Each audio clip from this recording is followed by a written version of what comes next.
नमस्कार दोस्तों, स्वागत है आपका नूतन आयुर्वेद में। आज हम बात करने वाले हैं कलयुग की संजीवनी के बारे में। जी हाँ, आपने बिल्कुल सही सुना। कलयुग की संजीवनी है गिलोय। गिलोय का साइंटिफिक नेम होता है टीनोस्पोरा कोर्डिफोलिया। गिलोय को अन्य नामों से भी जाना जाता है, जैसे कि गुडूची, चक्रांगी, अमृता आदि।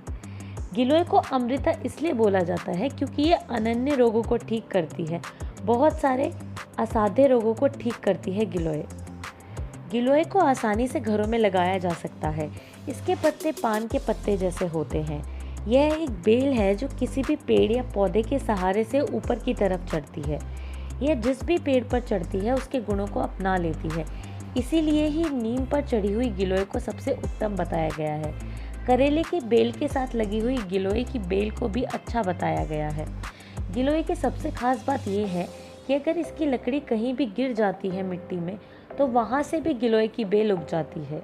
इसलिए इसको उगाने के लिए आपको ज़्यादा मेहनत करने की ज़रूरत नहीं पड़ेगी। गिलोय में बहुत सारे मिनरल्स और एंटीऑक्सीडेंट्स पाए जाते हैं। इसमें calcium, phosphorus, iron, copper, zinc और मैंगनीज जैसे मिनरल्स पाए जाते हैं। फ्लेवेनॉइड्स, ग्लाइकोसाइड्स, सेपोनिन्स और फाइटोस्टेरॉल जैसे एंटीऑक्सीडेंट्स भी गिलोय में पाए जाते हैं।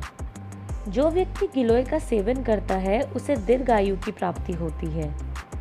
इन्हीं सभी गुणों के कारण ये असाध्य रोगों को ठीक करने की क्षमता रखती है। गिलोय बहुत सारे रोगों को ठीक करने का काम करती है। आयुर्वेद में गिलोय को त्रिदोष नाशक भी बोला गया है क्योंकि ये अकेले ही वात, पित्त और कफ को ठीक करती है।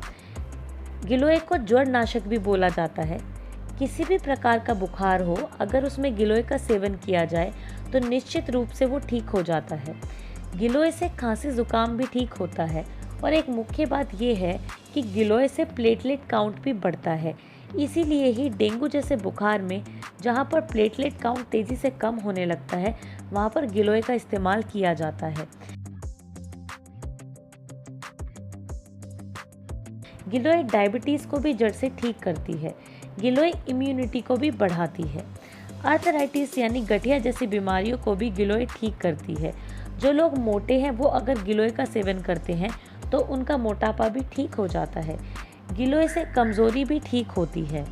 अगर मौसम बदलने पर गिलोय को पिया जाए, मौसम बदलने के दौरान होने वाली बीमारियां भी नहीं होती हैं। गिलोय बहुत सारे रोगों को ठीक करती है, ये तो हम सभी जानते हैं। पर क्या सिर्फ गिलोय का काढ़ा लेने से हर एक रोग ठीक हो जाएगा, या फिर इसमें कोई माइक्रो साइंस है?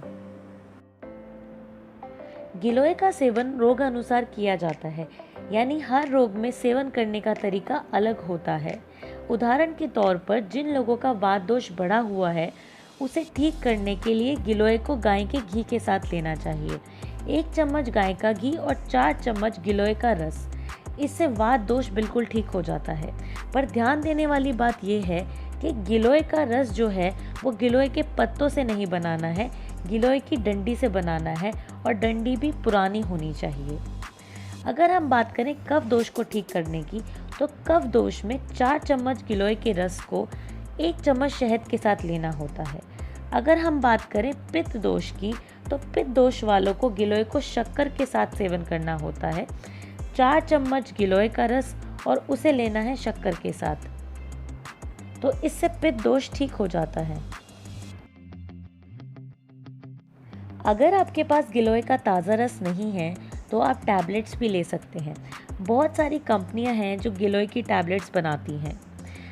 टैबलेट्स की अगर बात करें तो अगर आप 18 साल से ऊपर हैं तो आपको 2 टैबलेट सुबह और 2 टैबलेट शाम को लेनी होंगी खाली पेट।